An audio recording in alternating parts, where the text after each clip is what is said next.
하나님 말씀 보겠습니다. 하나님 말씀은 마가복음 8장에서 봅니다.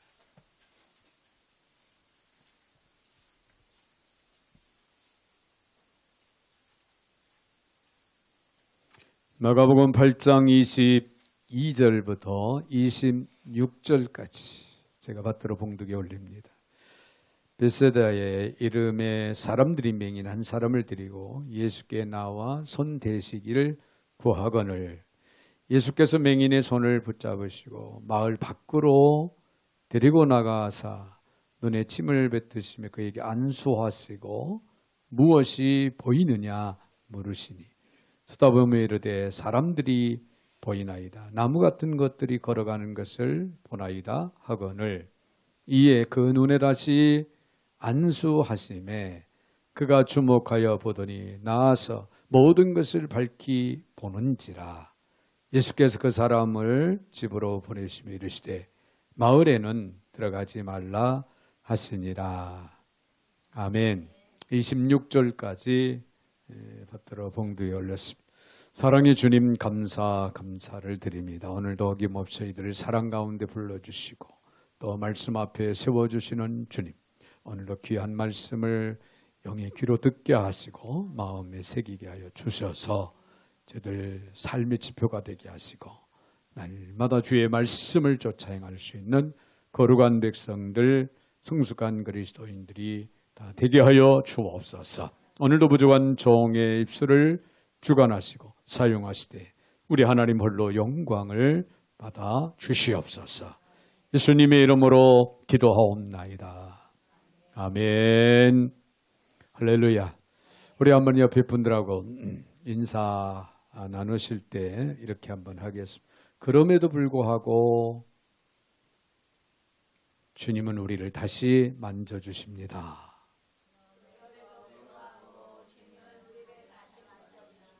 네.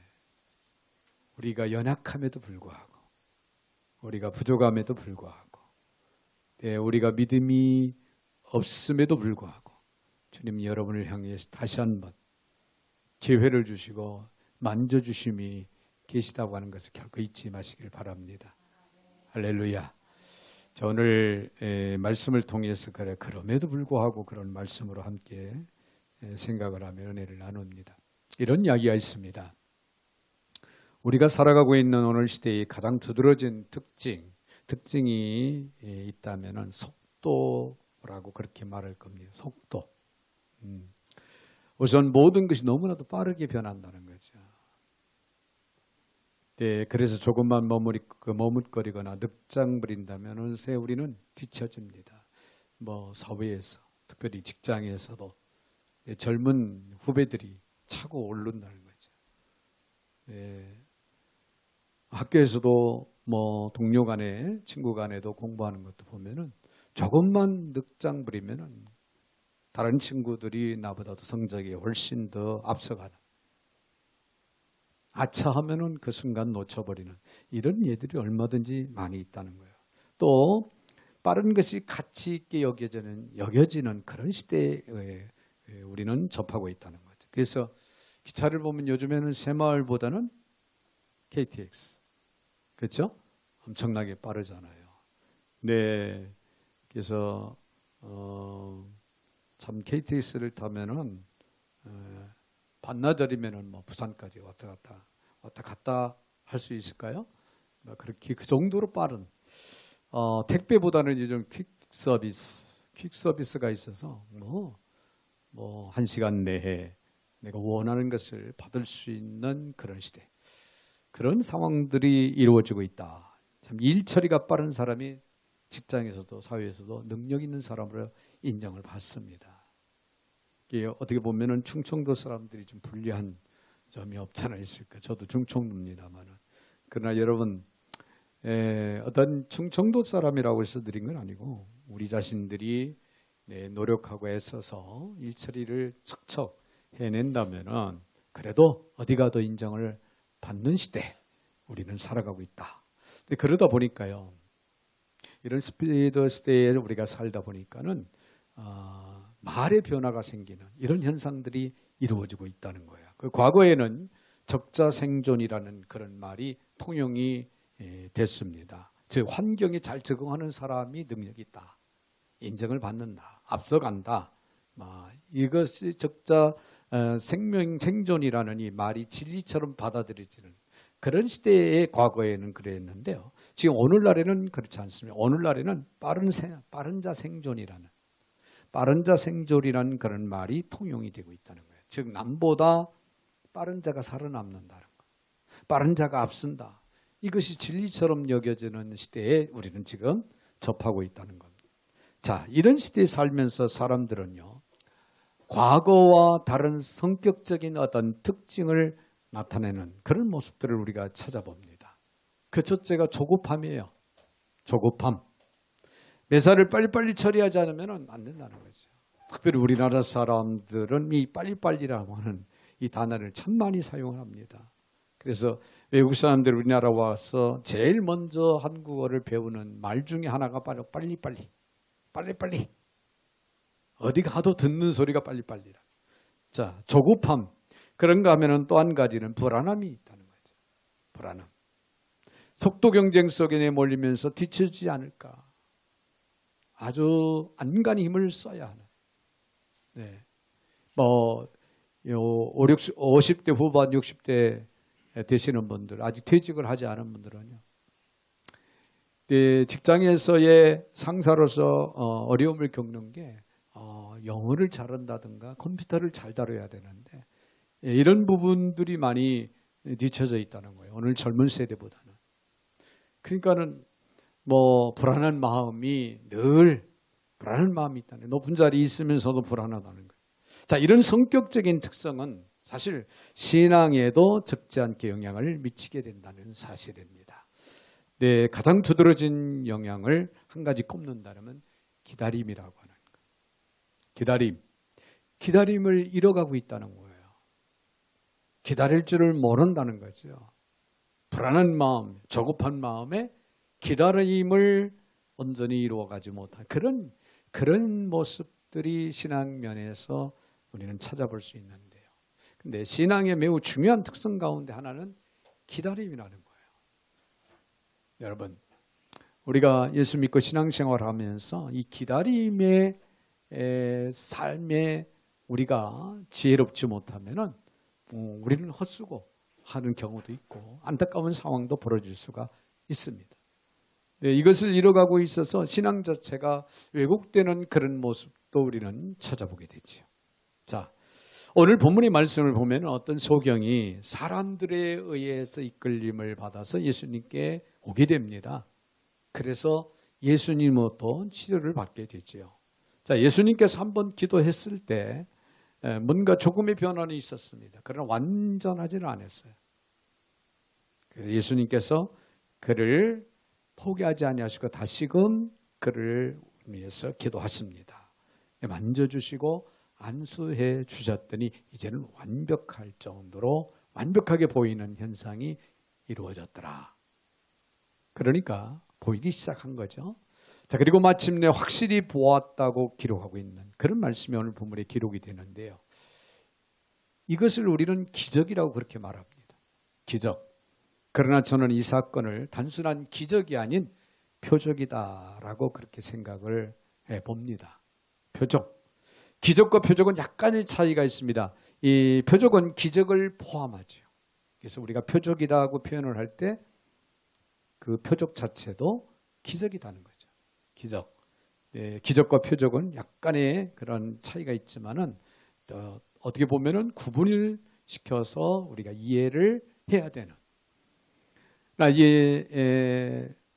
이 기적을 위한 기적이 아니라 전달하고자 하는 중요한 메시지가 담겨져 있다는 거예요. 표적은 전달하고자 하는 메시지, 교훈이 담겨져 있다. 그런 이야기입니다.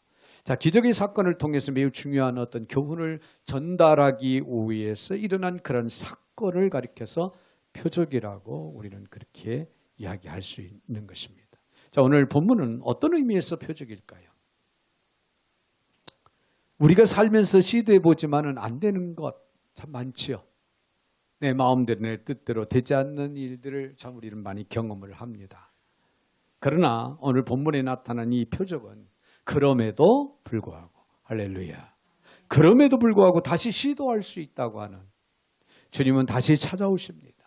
다시 만져주셔서 다시 세워주시는 그런 교훈을 가르치기 위한 표적이다, 그런 얘기예요. 자, 그러면 인생의 어떤 순간에 주님의 다시 만져주심이 필요할까요?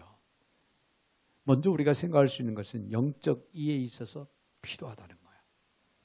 여러분, 매사에 일어나는 사건 속에서 우리 그리스도인들은 영적으로 이해를 하는 지혜가 있어야 됩니다. 할렐루야. 근데 인간적으로 세상적 어떤 지식으로 생각할 때는 이건 아니다 라고 생각되어지는 그런 부분들이 참 많이 있죠. 그러나 우리는 영의 사람들이기 때문에 영적으로 무슨 의미가 있을까? 무슨 뜻일까?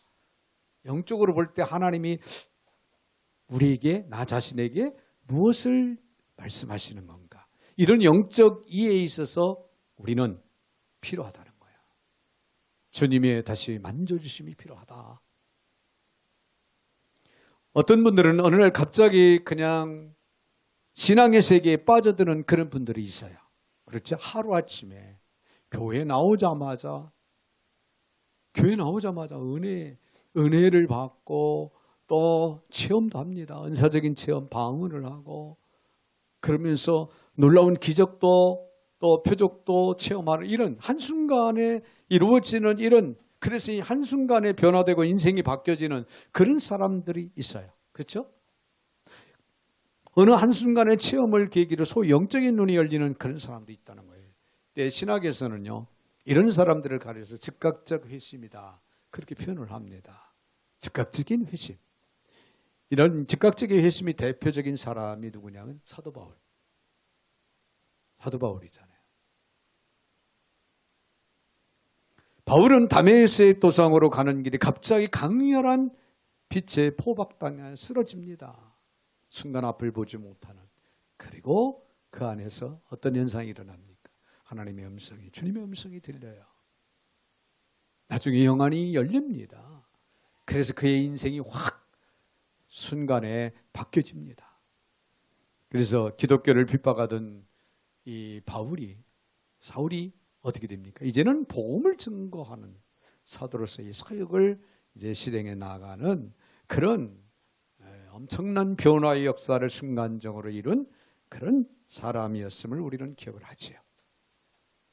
또한 시간이 흘러가면서 마침내 확고한 신앙에 들어가는 그런 경우가 또 있습니다. 신학자들은 이것을 가리켜 점진적인 회심이다. 즉각적인 회심이 아니라 점진적인 회심이다라고 그렇게 부릅니다. 특히 기독교 배경 속에서 특별히 모태신앙인들, 태어났더니 나는 예수를 믿는 자로, 그러다 보니까 예수 안에서 어릴 때부터 자라다 보니까 어떻게 영적인 그런 삶이 느슨해요. 어떤 구원의 확신도 없이 그냥 교회 다니는 거예요. 그냥.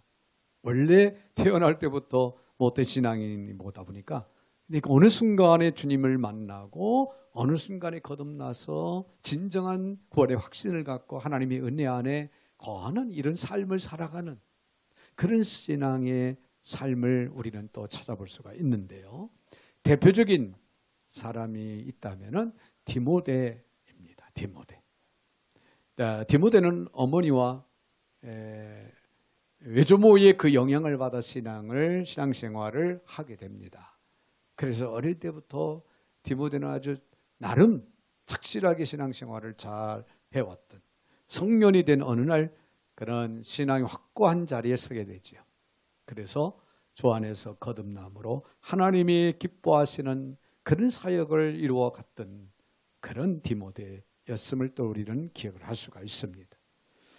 예수님의 제자들도 한때 그랬으리라고 그렇게 생각을 합니다. 나름 세리도 있고 어부도 있고 그런 사람들이었는데, 그들이 예수님께서 말씀을 하십니다. 나를 따르라. 그럴 때 그들은 세리 일을 그만두고 그냥 주님을 따라갑니다. 어부였던 그들이 고깃배를 그물을 뒤로 하고 예수님을 쫓아 행하죠. 그러기를 1년, 2년, 3년.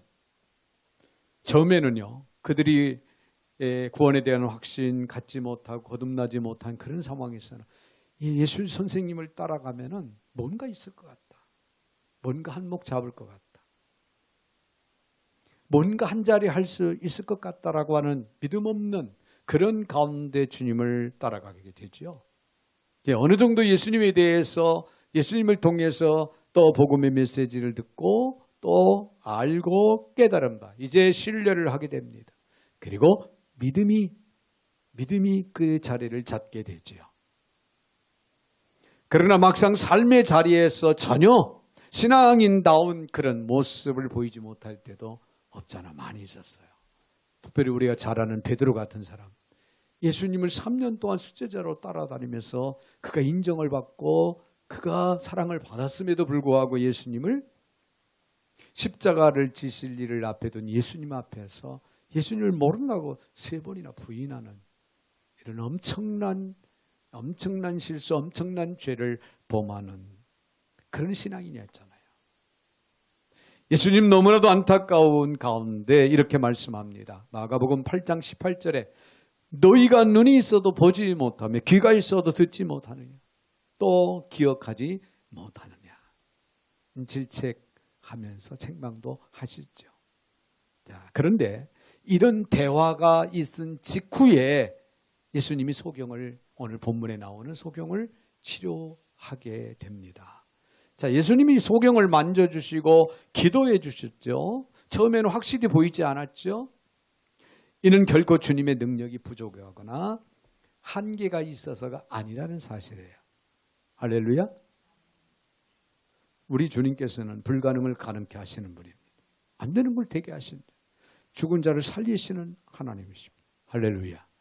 그런 주님께서 왜 이 소경에 있어서는 왜 한 번의 치료를 완벽하게 해 주시지 않냐고 2번에 걸쳐서 치료하셨을까? 다만 이 사람에게는 그러한 과정이 필요했기 때문이라고 하는 사실을 우리는 알고 들어가야 됩니다. 할렐루야. 그런데 마가복음 10장 46절에 보면은 소경 바디메오가 나옵니다. 소경 바디메오라고 하는 이 사람은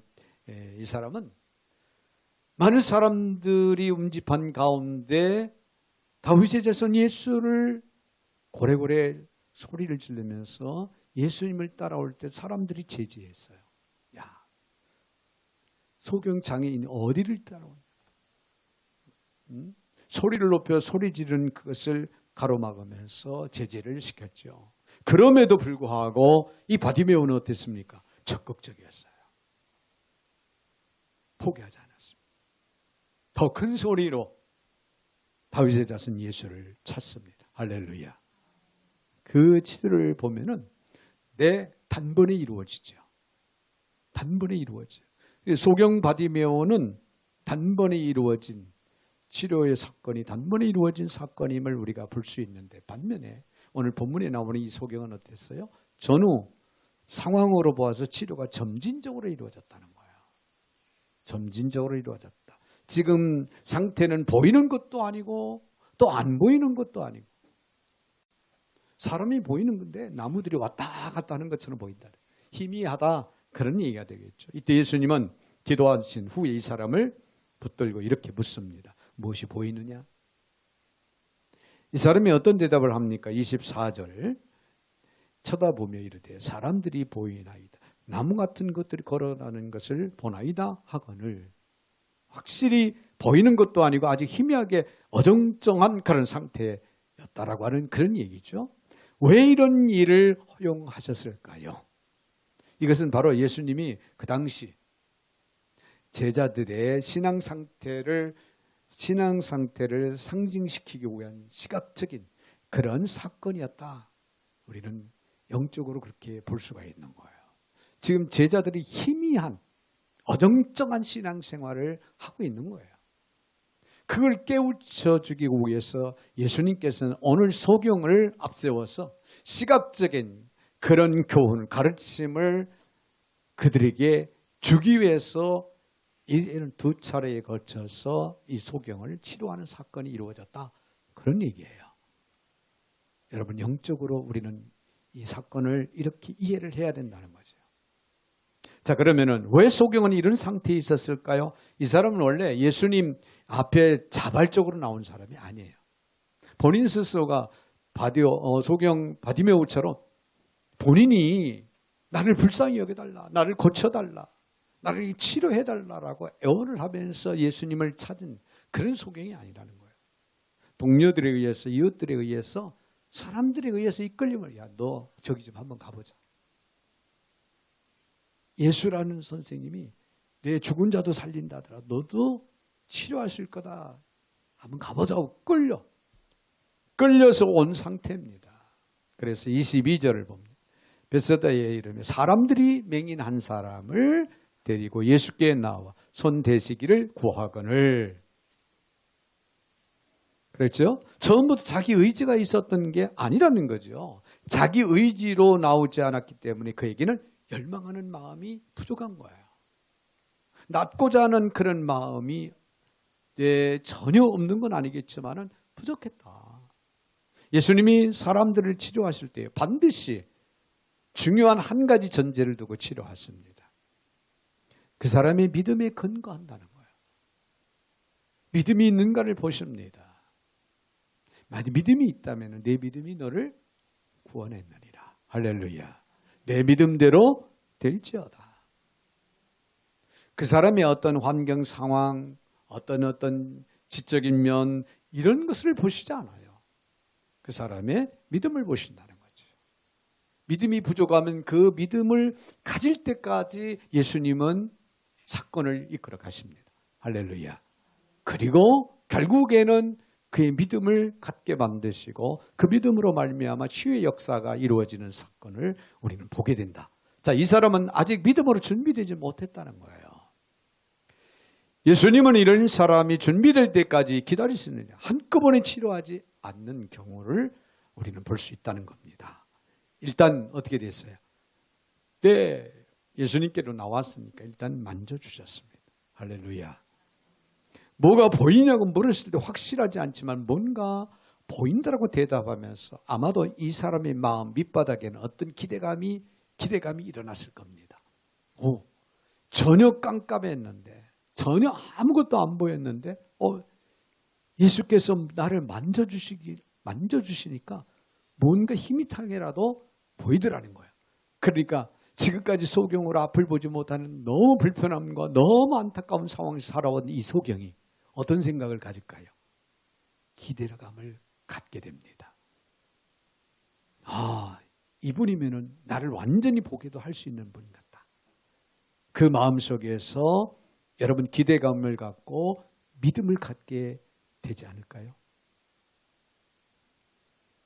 이제는 뭔가 보이겠다 하는 그 기대감, 믿음이 일어나기 시작했다. 그런 얘기예요. 이것이 중요한 거예요. 이것이 중요한 거예요. 그때부터 적극적으로 찾기 시작을 하는 겁니다. 아마도 그는 희미하게 보이자 주님 더 확실히 보기를 원하나이다. 아마도 주님을 붙들고 더 확실히 보기를 원하나이다. 나를 불쌍히 여기시고 나를 고쳐주세요. 분명하게 보기를 원합니다. 그 마음속으로 간절하게 애원을 했을 겁니다. 할렐루야. 여러분, 우리는 이 자리까지 오셔야 돼요. 이 자리까지 우리는 나가야 됩니다. 매사에. 할렐루야. 주님을 향한 여러분의 환경권 상황 문제를 놓고 여러분 주님을 향해서 얼마나 우리는 믿음으로 고백하고 믿음으로 나아가고 믿음을 보여주고 있습니까? 주님은 말씀합니다. 구하라, 찾으라, 문을 두드리라. 그러면 열릴 것이다. 할렐루야. 구해야 합니다. 주님이 뭔가 역사하실 것 같다고 생각이 되면 우리는 매달려야 됩니다. 그 방법은 여러 가지가 있겠죠. 가장 우리가 시급하게 또 느끼고 할 수 있는 일은 하나님 앞에 기도해야 되겠죠. 기도만이 아닙니다.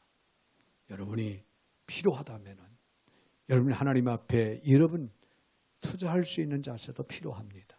시간을 투자하시고 여러분의 건강을 투자하시고 재능을 투자하시고 물질을 투자하는 것도 내 주님의 마음을 움직이고 응답을 문제를 해결받을 수 있는 유일한 길이 된다는 거예요. 할렐루야. 주님이 기뻐하시는 일들을 그런 사역들을 찾아서 거기에 뛰어들어 헌신하고 여러분이 봉사할 때 주님은 여러분을 기억하십니다. 할렐루야. 그래서 여러분이 크고 작은 여러분 문제들을 해결해 주는 역사가 또한 거기서 이루어집니다. 여러분 구원의 주체는 언제나 누구? 주님이십니다. 할렐루야. 하늘이 무너지고 땅이 꺼져도 구원의 주체는 주님이에요. 주님 외에는 그 누구도 우리의 생명을 구원할 자가 없습니다. 생명의 주가 되시는 그 구원의 주체가 되시는 그 주님 앞에 우리는 나아가야 된다는 거예요. 할렐루야. 어떻게 나가야 되나? 믿음으로 나가야 된다. 믿음으로 고백되어지고 믿음으로 나아가고 믿음을 보여줄 수 있는 그런 우리의 영적인 삶이 반드시 이루어져야 된다는 거죠. 주님이 나를 구원하십니다. 나를 붙드시고 나를 세우십니다. 오늘도 다가오시는 주님, 내 눈을 열어주시는 주님, 그 주님이 내게 다가오실 것을 여러분 확신하시고 믿으시고 우리는 나가야 됩니다. 그러므로 우리 영적 이해에 있어서 주님의 만져주심이 우리에게는 필요하다는 거예요. 할렐루야. 자, 더 나아가서 우리가 생각할 수 있는 것은 문제 해결에 있어서 또 필요하다는 거예요. 영적 이해에 있어서 주님의 만져주심이 필요할 뿐만 아니라 우리들의 크고 작은 문제 해결, 그 해결에 있어서 반드시 필요하다는 거죠. 인생을 살다 보면 여러분 문제가 생깁니다. 신앙을 가지고 사는 사람들도 문제를 피해갈 수가 없습니다. 그렇죠? 건강의 문제, 자녀들의 문제, 또 우리의 직장 사업의 문제, 우리의 삶 자체 문제, 가정의 문제, 크고 작은 문제가 영적인 문제까지도 우리는 문제를 안고 살아갈 수밖에 없고 문제 속에서 우리는 날마다 부딪히며 이겨나가고 극복하고 살아가야 되는 그런 삶을 우리는 살아갑니다. 자, 문제를 만나면 우리는 주님의 도우심을 구하게 되지요. 자, 어떤 때는 딱 한 번 기도했어요. 아니, 제 아내는 그럽니다. 마음에 생각만 했는데 하나님 응답 주신다. 올라오다가 과일 가게에서 과일이 참 먹음직스러워요. 제철 과일이 딱 들어온 것을 보고 저 과일 좀 먹으면 좋겠다. 저걸 샀으면 좋겠다. 근데 막상 살 수 있는 상황이 되지 못하니까 그냥 마음을 접고 그냥 이제 올라왔는데 몇 시간이 지났는데 누가 과일을 사들고 옵니다. 그 과일을, 똑같은 과일을. 이런 예들이 참 많이 있어서 가끔 이제 그 얘기를 이제 제 앞에서 꼭 합니다. 하나님은 생각만 했는데 어떻게 몸서리친다는 거예요. 뭐 닭살도 논다고 그러고 이 표현을 할 때도 있어요. 그러면 하는 얘기가 이런 것만 그러지 말고 교회도 부흥했으면 좋겠다. 내가 생각할 때 교회가 확 부흥했으면 좋겠다. 그런 얘기도 해요.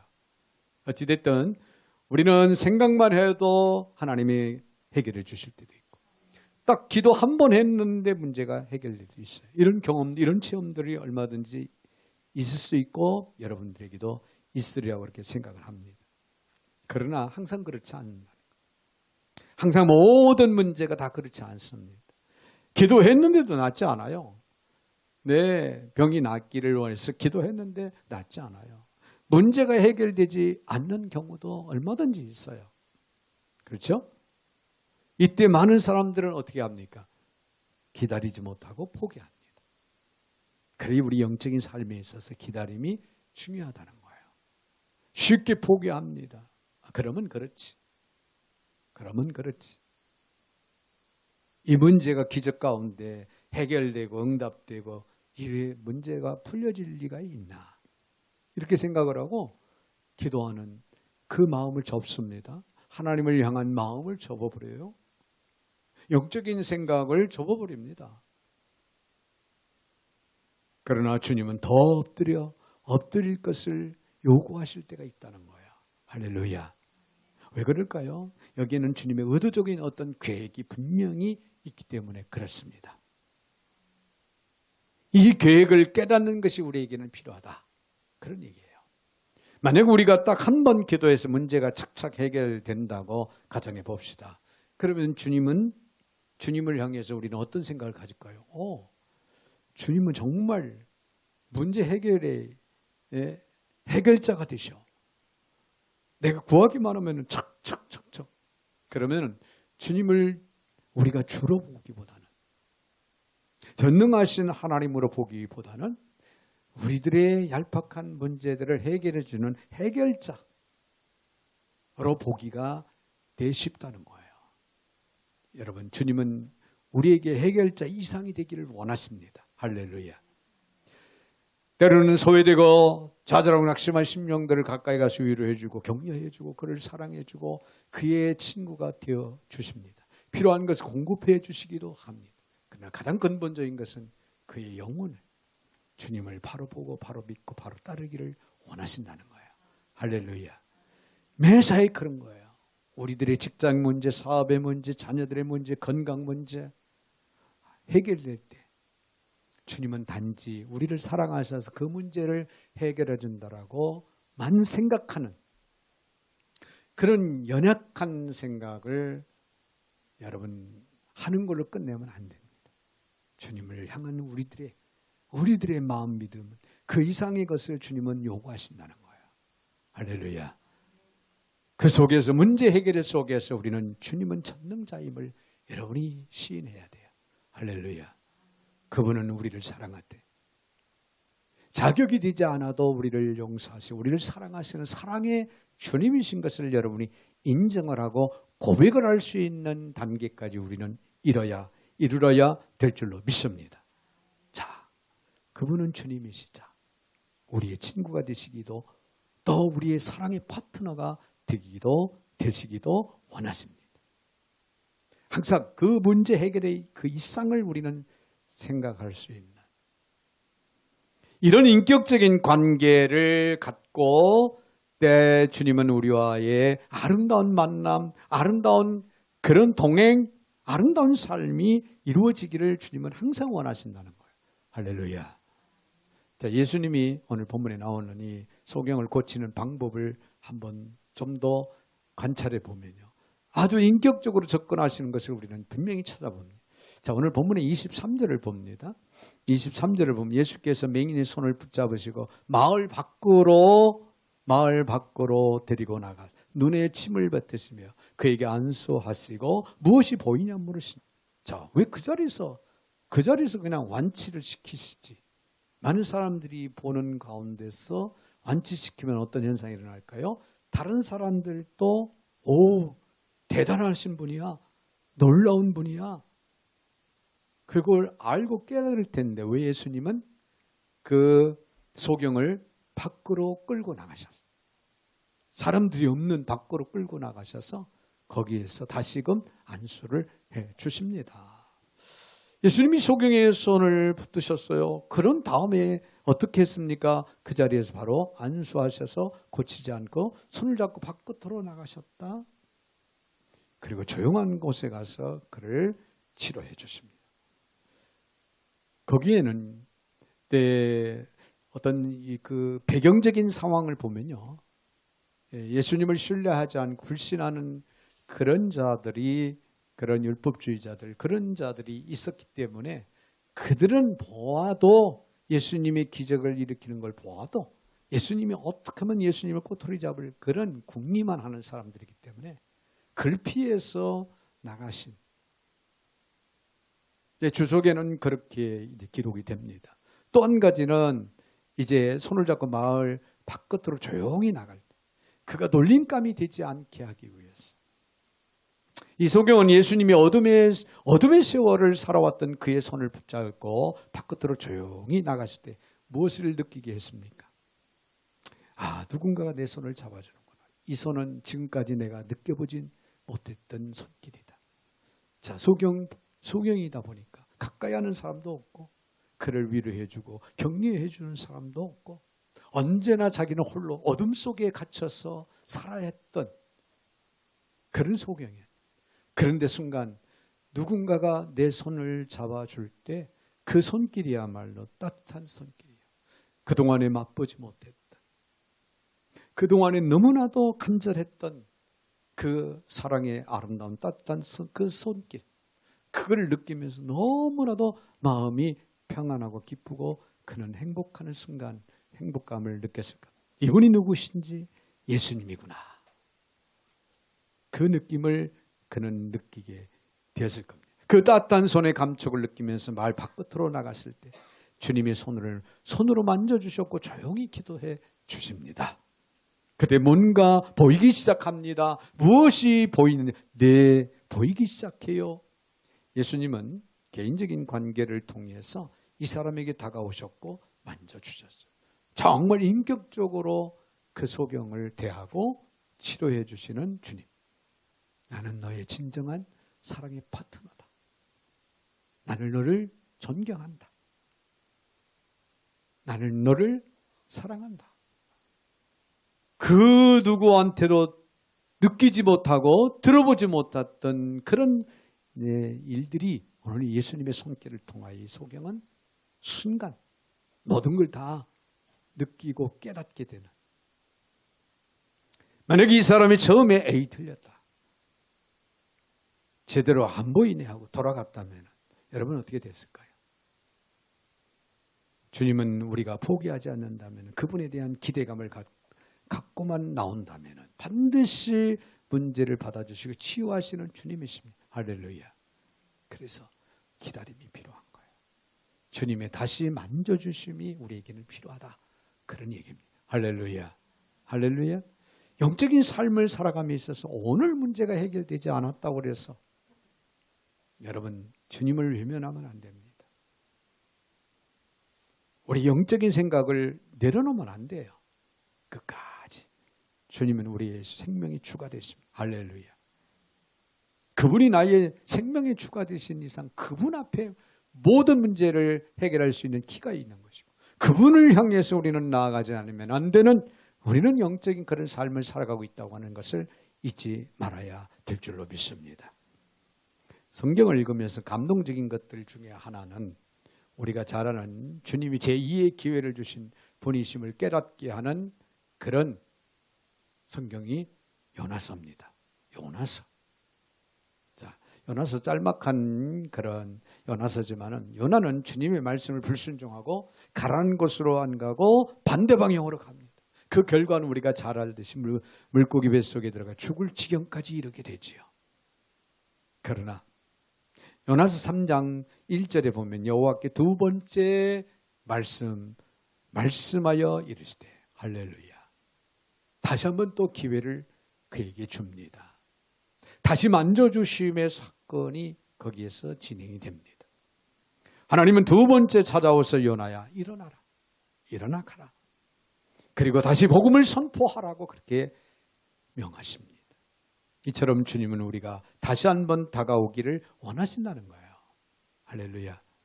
오늘 문제가 해결되지 않았다고 해서 포기하지 마시고 주저앉지 마시고 주님의 음성을 들으시기 바랍니다.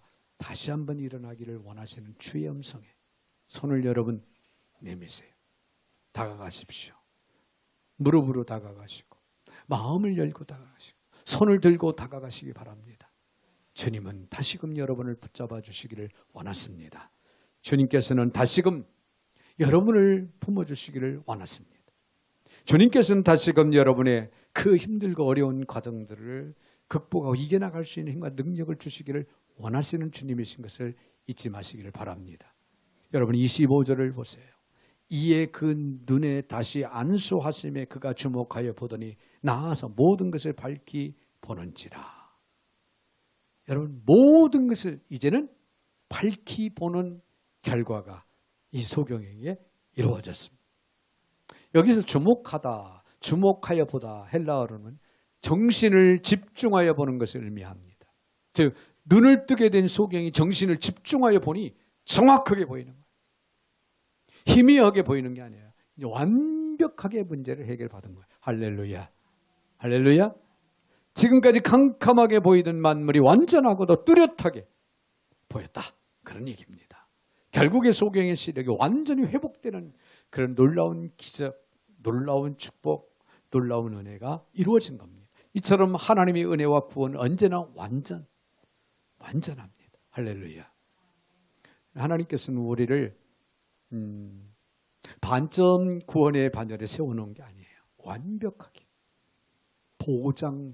보장되어 있는 구원의 역사를 이룰 수 있는 하나님이십니다. 할렐루야. 예수를 믿으면 예수 안에서 사망에서 우리를 건져서 생명으로 옮겨 놓으십니다. 중간쯤 우리를 갖다 놓은 게 아니에요.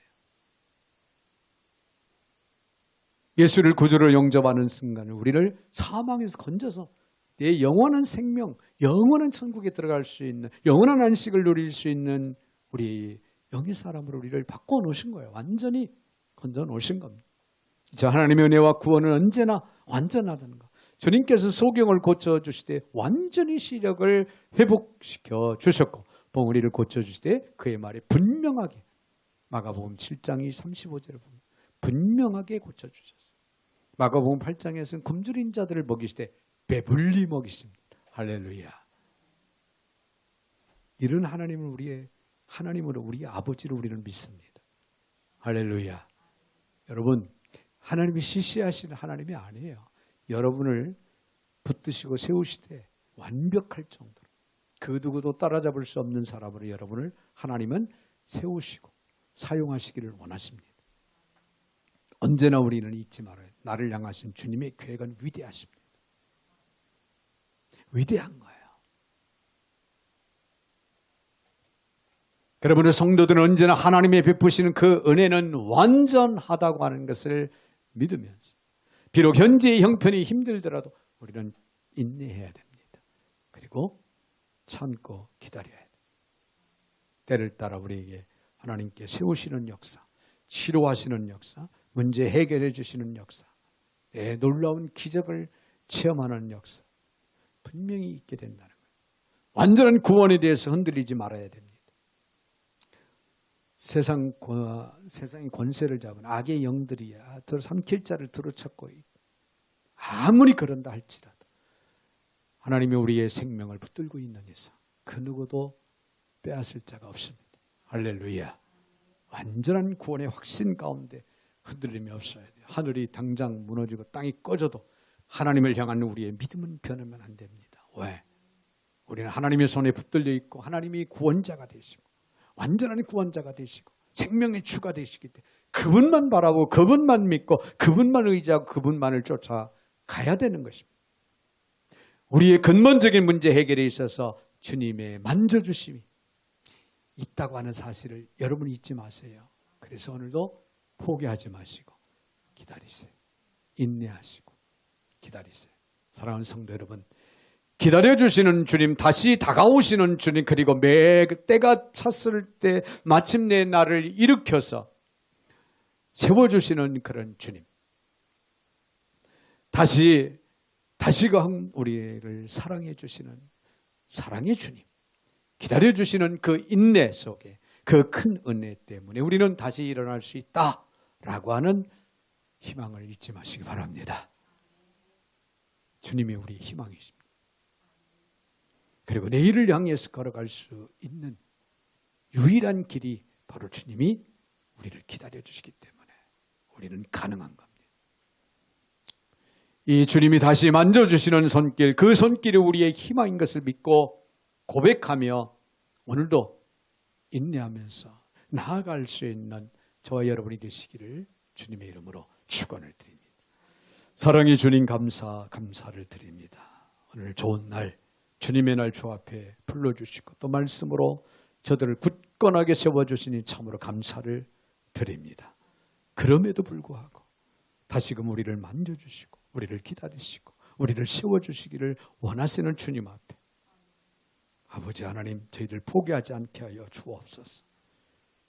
주님의 능력을 확신하고 신뢰하고 믿고 나아갈 수 있는 저희들 모두가 되어서 주님의 은혜 안에서 문제를 해결받게 하시고 주님의 은혜 안에서 기적을 체험하게 하시고 주님의 은혜 안에서 날마다 영적인 승리를 이룰 수 있는 거룩한 백성들이 다 되게 하여 주시옵소서. 예수님의 이름으로 축복하며 기도하옵나이다. 아멘.